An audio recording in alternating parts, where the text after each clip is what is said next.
Looking at Infrastructure Leakage Index, or ILI, going to the Water Losses menu. All of these functions have been updated. In addition to that, there's a new option here called Losses by Group. We'll look into this function at a later stage. For now, I'm going to select the Settings option. There's a new icon of Set by Infrastructure Leakage Index. What is Infrastructure Leakage Index? Simply the ratio between the current annual real losses and the unavoidable annual real losses. The unavoidable annual real losses is dependent on factors like pressure management, overall pipe lengths, average residual head, and number of connections. Whereas the current annual real losses are the recoverable losses, which is dependent on things like active leakage control, speed and quality of repairs, assets management, selection installation, and maintenance of systems. Looking at the dialog in front of us, when previous results of a time simulation already exists, the initial values of daily volume of losses and the ILI should be obtained from the selected or last saved result set. Otherwise, the daily volume losses will default to 0 and the ILI will default to 6. If I go and select Set by Infrastructure Leakage Index, it brings up this dialog. The total length of mains in kilometer, this is automatically picked up from your network. Looking at the total number of connections, please note that this is the number of connections and not the number of stands. If house connections have already been used in the project, then the actual number of connections will automatically be presented here. Otherwise, this needs to be calculated from connection density and pipe lengths, and it is project dependent.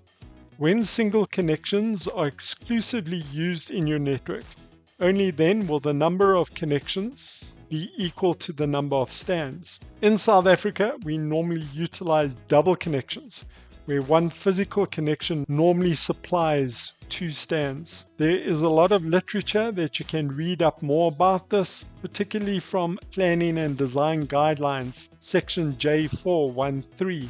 As a rule of thumb, the following can be used. I'm going to click on cancel here. Let's go to this diagram. So depending on the percentage of double connections in your network, you would use the most applicable ratio factor. Just going back to where we were before.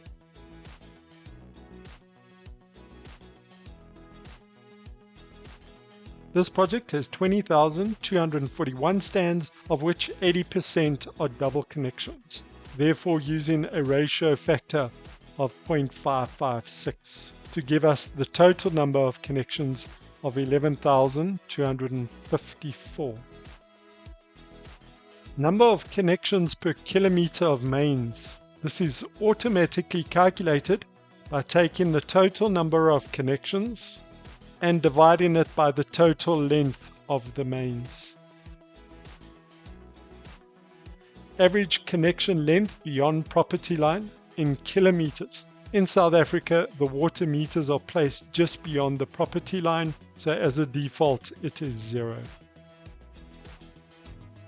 Average residual head is calculated from the selected or last time simulation result. If no prior simulation, it will default to 45. Unavoidable annual real losses is calculated from the above data.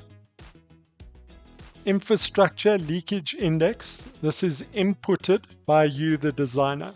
By default, there is a value of 6 if a time simulation was not performed beforehand. Daily volume of losses. This is calculated based on the UARL and whatever you specify as the Infrastructure Leakage Index. If we were to go and update this Infrastructure Leakage Index, and before I do so, just take note of the daily volume of losses. The daily volume of losses is updated but not yet the average residual head. Once I click on OK, there will be iterations of calculations until eventually the calculated ILI of 6 that we specified has been accomplished.